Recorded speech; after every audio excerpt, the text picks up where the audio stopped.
वास्तव में यदि आप सभी माया को जान जाएंगे ना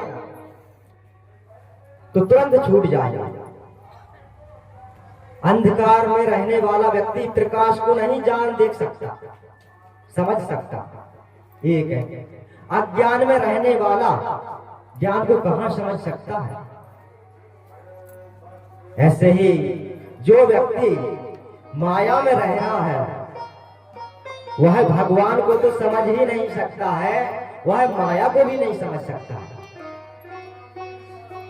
माया जितना आसान यह शब्द है ना, जितना आप सभी लोग समझते हैं कि क्या है यह माया, ऐसा है नहीं। जितना आप समझ रहे हैं कि साधारण है ऐसा नहीं है। माया जो शब्द है ना, दो शब्दों से मिलकर बना है। मां प्लस या।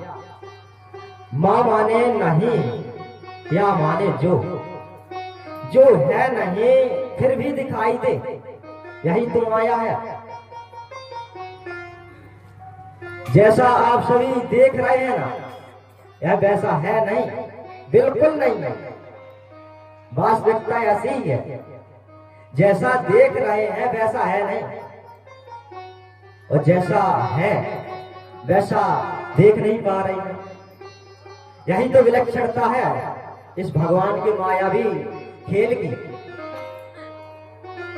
यह माया है ना, इससे एक से एक बढ़कर सब डरते हैं। भगवान श्री कृष्ण जी महाराज क्या कहते हैं? देवी येषा गुणमयी मम माया दुरत्या, यानी हे अर्जुन, यह मेरी त्रिगुण रूपी माया है ना, बड़ी दुस्तर है, दुस्तर, बड़ी दुस्तर है।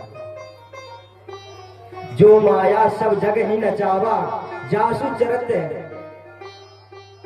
पार न पावा। शिव चतुरानन जाहि राही, अपर जीव के लेके माही।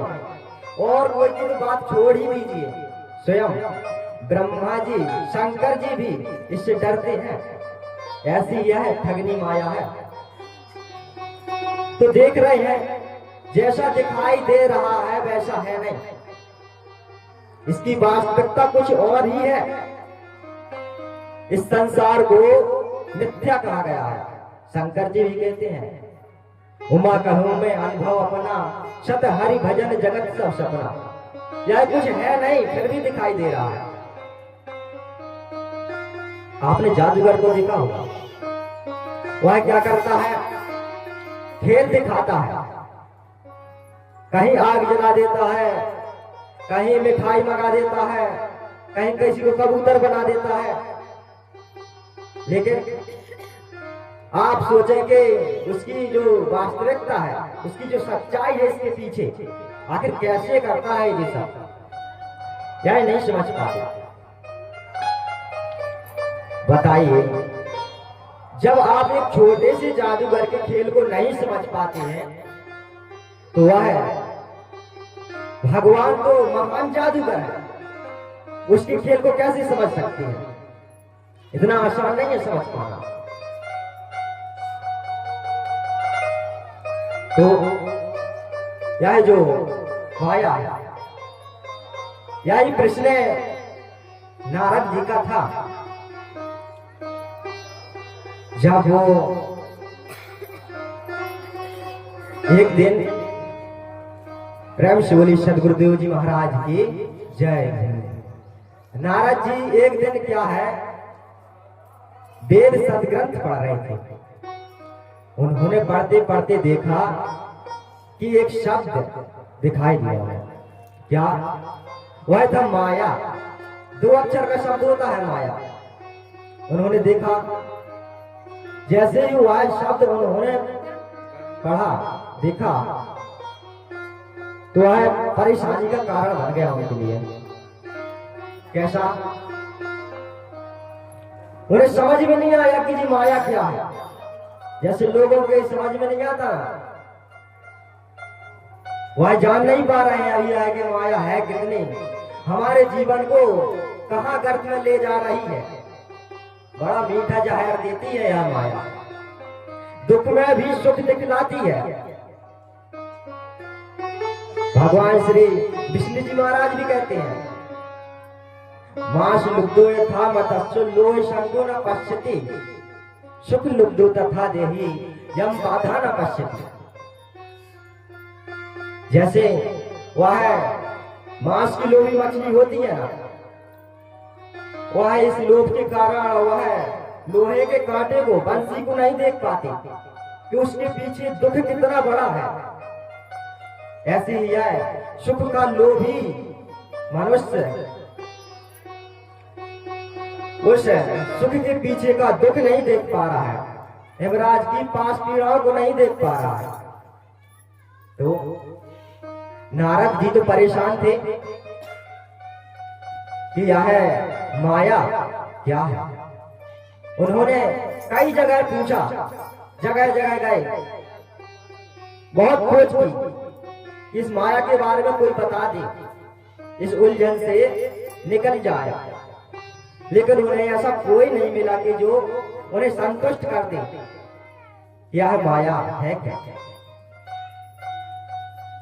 तब उन्हें अंत में भगवान की याद आती है, भगवान श्री कृष्ण चंद्र जी की याद आती है कि अब हमारे प्रभु ही इस समस्या से हमें बचा सकते हैं, इस उलझन से निकाल सकते हैं।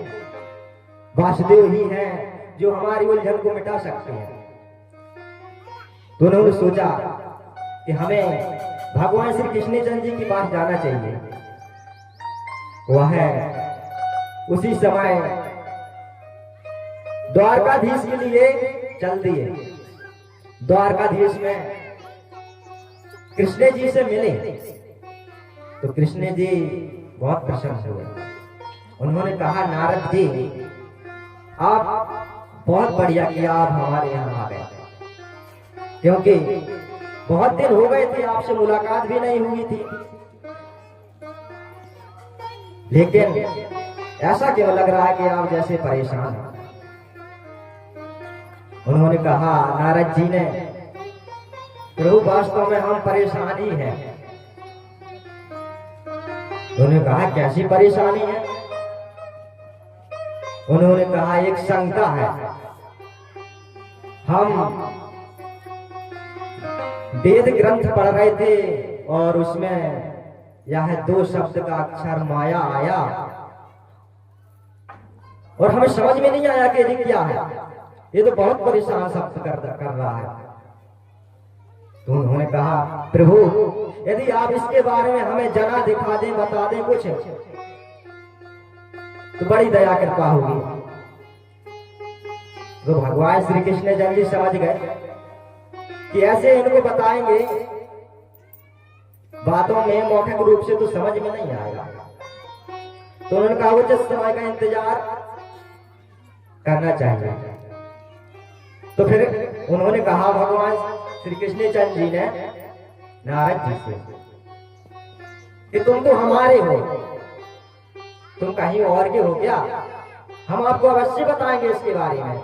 थोड़ा आप बहुत परेशान भी दिख रहे हैं, भोजन पानी कर लीजिए, आराम कर लीजिए, फिर बता देंगे। तो वो कहाँ भगवान की बात टाल सकते थे। उनका जी प्रभु ठीक है, बाद में बता दे देना। अब वो ऐसे ही उन्होंने कहा, कुछ दिन यहीं रुक जाइए। तो 8 से 10 दिन बीत गए। अब नारद जी की परेशानी बढ़ती ही जा रही थी, व्याकुल हो रहे थे इसके लिए। वह उन्हें एक ही शब्द परेशान कर रहा था, माया माया माया। अब भगवान श्री कृष्ण जी तो जाननहार हैं, वह तो जानते ही थे, लेकिन वो उचित समय का इंतजार कर रहे थे। नारद जी कह नहीं पा रहे थे संकोच के मारे, बार बार कि प्रभु हमें बताइए बताइए इसके बारे में। तो वह बहुत परेशान थे। एक दिन उन्होंने कहा नारद जी से, नारद जी चलो कहीं भ्रमण के लिए चलते हैं। तो नारद जी ने कहा, ठीक है प्रभु चलिए। तो एक रथ पे सवार होके वह है चल दिए।